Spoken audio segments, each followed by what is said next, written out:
everybody, welcome back to the Claremont Classic Garage. Today we've got an interesting project to start. We're going to be working on a car again.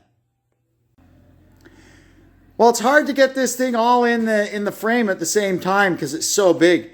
This is a 1978 Plymouth Fury, little brother of the Plymouth Grand Fury, which was a full-size car. This is a mid-size car, a B body. I don't know if by this time they changed quite a bit from the original incarnation of the B body. I don't know if they're still actually classified as a B body, but I'm going to call it a B body because to me that's what it is.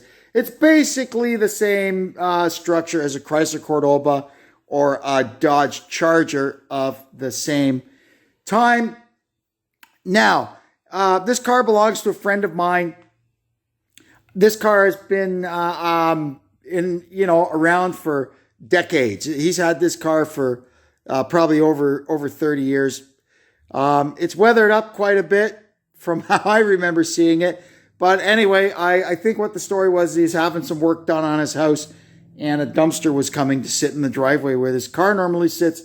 So it came up here and I agreed that, well, it was here. I was going to kind of go over it for him because he hasn't driven it in a long time and make sure it's roadworthy. And we're going to do a couple of other little things like if we can get the parts, reseal these doors and stuff because it's pretty raunchy. Not much I'm going to be able to do about the body. It is what it is, but it is rock solid. The car is from North Carolina. Aside from the paint looking not so hot, the car itself is as solid as a rock. Now, what makes this car really something is it is not just a normal Plymouth Fury. Those Mopar police wheels are not on it because somebody put them on. It was born with them. Yes, boys and girls, this is a proper, real A38 police package car. You can see right there on the fender tag, the all-important A38. That's police package. And this is an interesting second tag, special handling car. So I decoded a bit of the fender tag, and some of the highlights are as follows.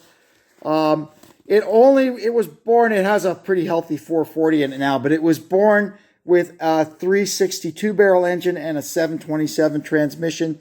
Being that it was police package, it did have a 9 1/4 rear end with 11-inch brakes. It's got the big brakes on the front, the standard Cordoba brakes that we all put on everything, and then it's got the extra large rotors that with there's a special set of brackets and larger rotors that you use. I have them on my Duster.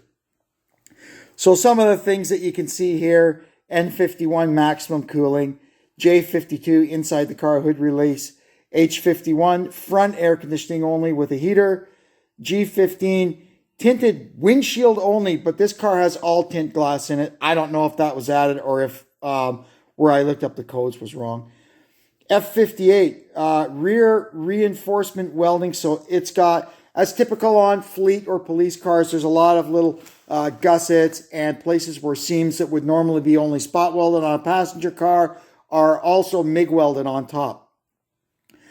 C52 is bench seat interior. C15 deluxe seat belt. A38, we know what that means. Y39 special order car. 28 is a 28-inch rad, which goes with N51 max cooling. U, of course, for a USA ordered car. V4W. Now, this is what I find strange on a police car, but it did have a white canopy vinyl top. Kind of odd. PB1, that's the original color. It was a light blue. You could see a little bit of it there. And, of course, E58 and D36, that's your power plant. It's a pretty cool car. Again, I don't know if it was ordered by a police department like this with the white canopy top to be kind of a plainclothes car or something. Or sometimes people that worked at the police department would get wind that an order was going in and they would go down to the dealership and piggyback on that order and get a car for themselves. I don't know the whole story. I don't know if this was actually a police car, but it is a police package car. The inside of it, these are not the original seats. I can't remember what my friend told me they came out of, but they were from a similar vintage B body. It's got the tough wheel, a floor shift steering column was added, and it's got a pretty rare rally dash with a factory tack, and the tack still works. So anyway, I guess what we'll do is we're going to get started on this thing. The first thing I'm going to do is jack it up, get the back wheels off, and we'll check the brakes and all the rear suspension and stuff back there. Well, I hope I could find the key for these wheel locks inside the car somewhere, or we'll be done before we even start. Found it, thank goodness. Now these, for once, after my battles with these over the years, these are actually really cool wheel locks. You got to see how these things work. Let me get, if I get kind of zoomed right in here. So the little clover shape engages, but then you see this outer piece here, it's a nut which threads down over it to make sure it stays positively locked. It cannot pop out when you're torquing it. So you get it engaged and you screw that on. Now that is literally part of the lug nut. That's really nice. Got her up on the jack. Before I take the wheels off and block it, I'm going to check the parking brake.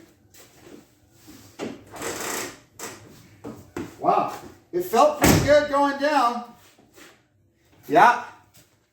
But does it release?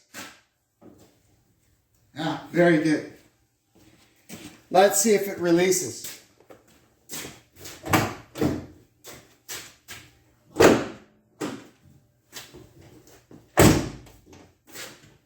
Yeah, good. It's all the original cables underneath it too. This car never seen salt, even though it's been up in Canada all these years. It's never winter driven. So it has stayed pretty clean underneath. It's like beautiful under there. Maybe once I've got it up in the air, we'll go under the on the creeper with the camera and I'll show you. It's hard to see much under here because I don't exactly have a hoist, but you can see how clean this car is. Look at the rails. Something interesting here. It's got a dual exhaust tank. You don't find these every day. They're a little bit narrower than the normal B-body tank to allow space for the other tailpipe. Everything under here at the back looks good. I'm just waiting for Deb to come out and give me a hand, and we're going to check the back brakes. A few details here. You can see the chunky rear sway bar. There's a clamp on the spring. I think those were a Mopar Performance kit for handling torque. It's got the big 11-inch brakes with the fin drums. That's police car stuff. So Deb has just come out here. She's just going to help me make sure the wheel cylinders are free. I've already gone and peeled the cups back on all of them and made sure they're dry. Made sure the adjusters work. We just have to verify that the wheel cylinders themselves work, and then we can button the back end of it back up. So when you do this, we're just going to hold one shoe while Deb applies the brake, and we should see the other one move, and then we'll switch sides and repeat.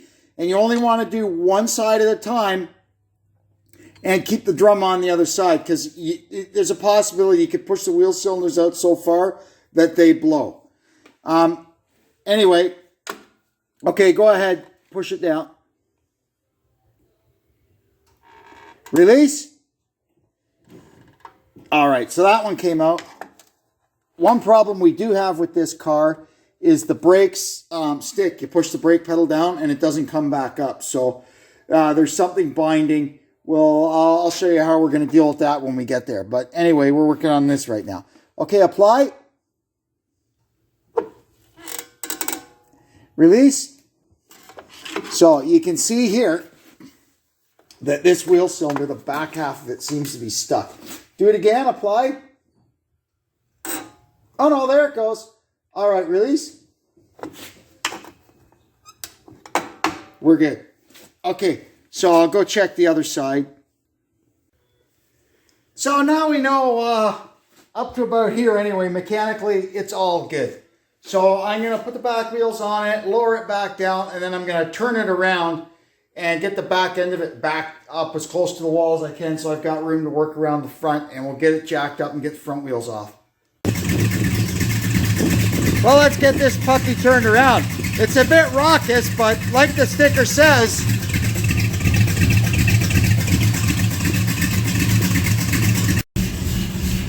this shifter has always perplexed me. He taught me how to use it 30 years ago, and every time I hop in the thing, I forget how. But I think there we go. And it's got a pretty loosey-goosey torque converter in it too. Well, that's okay. Here we go. We're moving. I'm used to little A bodies. This thing is a tank. And this is a mid-size car by 1970 standards. That's really something. But that's okay. We'll get her back in there, and I'll see you when we're back inside. Well, I think it's in park. It isn't rolling away, and it doesn't move when I step on it. It's got oxygen sensors in it. They're doing something. That's oh, it's got a vacuum gauge. For the amount of lump, it's got some vacuum anyway. Lots of oil pressure.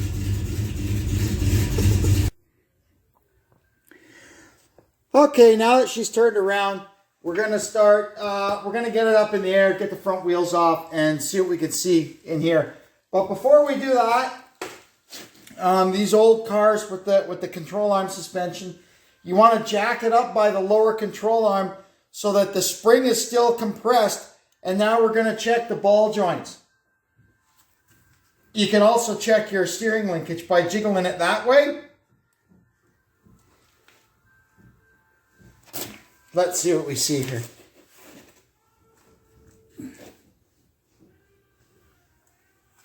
Where's my light? And basically what you're looking for is tie rod ends. They'll go like this or like that. And the idler arm will go up and down if the bushing in it is shot. All looks good here. And then we're going to go do the up and down. Now, on these old cars, you will feel a tiny bit of play because the wheel bearings, it's two tapered roller bearings, and they have to have a little slack in them when they're cold, because when they get warm, the slack goes away, and you don't want them over tight or they'll burn up. So that's got a tiny bit of play in it, so that's okay. We'll lower this side down and check the other side. Just having a look around in here. Everything seems okay. The worst problem I found so far is the front flex hoses are done on this car. It'll need a pair of those. A few little things you can see. Passenger cars, Cordobas, Chargers, and everything would have what they call an ISO mount K-frame, which would have rubber bushings in here. You can see this one's got steel pucks. That's a cop car thing. And these were also sold as a kit by Mopar Performance to stiffen these cars up. I believe this car also has the shorter idler arm and pitman arm that you can buy that quickens up the steering ratio. It looks like they're shorter than stock, but I'm not 100% sure. Another thing you'll see, and it's something we were kind of hoping to address, is the on these later B bodies, it's actually a different K-frame for not automatic, for big block and small block cars. So this one's got a big block sitting on a small block K-frame, and they had to take a little notch out of the front of the sump to make it clear the K-frame. And Schumacher, when they were in business, actually made a set of conversion mounts that would have put the engine in the correct place, but apparently you can't get those anymore. So we're working on that, or finding an actual big block K member. I'm not sure if even those are around anymore. Another difference on these later B bodies from the original B bodies is this here, which would have been the torsion bar cross member. They use longer torsion bars, which actually pass right through that. and they go into this little cross member, which is on rubber isolators behind there. So it adds a whole new dimension of fun to pulling the transmission out of these. And I believe I've taken the transmission out of this car once before, but man, that was a long time ago. But she's super solid under here. Brake lines, gas lines, exhaust. No problem with any of that. It's all as solid as a rock like day one. This side, everything all seems good too. The control arm bushings, you can see they've just got tiny little cracks in them, but they're not all spewing out or anything. That's all good. Same with the sway bar bushings and that. It all looks good. Usually with these things, you'll see them, they'll start spewing out. Or they'll also clunk and bang. And I've been moving this thing around in the driveway and I have heard no clunks or bangs or anything like that. Like, look at how beautiful that's the original brake line from 1978 and that frame rail. I mean, this is just, cars like this are a pleasure to work on. I do notice a little dampness on the bottom of this shock, and I notice a little bit on the other one too. That might bear some further investigation, although I do know this car at some point in its life has been rust checked or crowned or something. I also have to figure out why the windshield wipers don't work. They don't seem to be attached to the motor anymore. I'm going to flick the ignition on and see if I can hear the motor running. But I think that's just the little plastic clips that hold everything together have given up the ghost, so it needs a new set of clips. And what we're going to do right now, before we get to, I found a slew of electrical problems, burned out lights and shit like that. So hopefully I can get them fixed easily.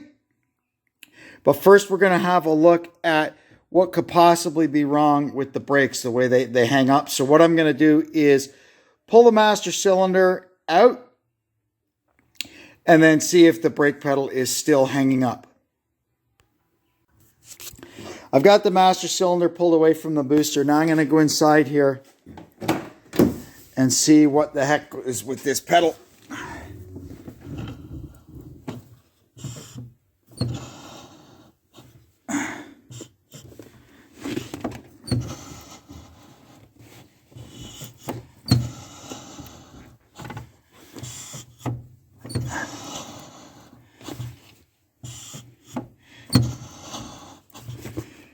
See there how it sticks? So there's the problem with the sticky brakes. This thing has got a bell crank set up here under the dash. I was not aware of that. I thought it was just a pedal with a straight push rod into the booster. So that just needs some lubricating and this thing will be working fine in no time.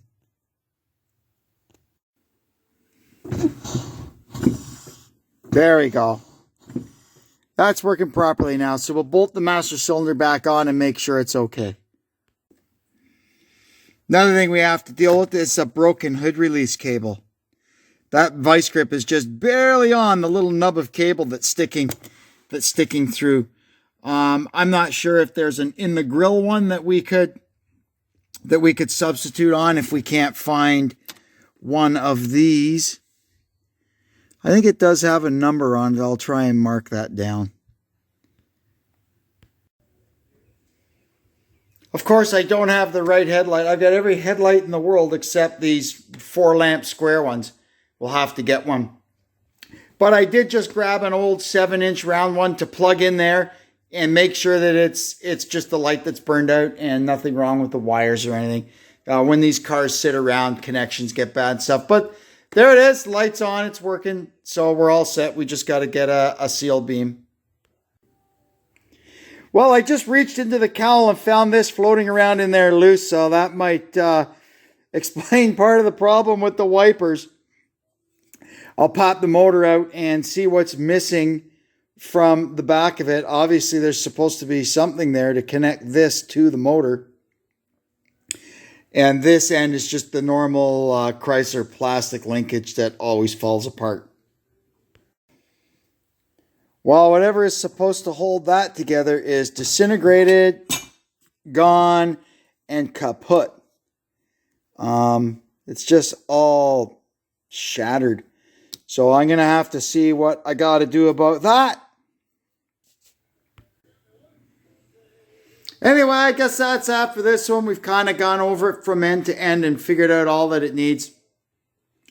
We got to start scrounging around now and scare up some parts. I got to talk to him and see what he even wants to do with it, right? Depending on what it's going to cost. If he wants to go ahead, doesn't want to, whatever. That's up to him.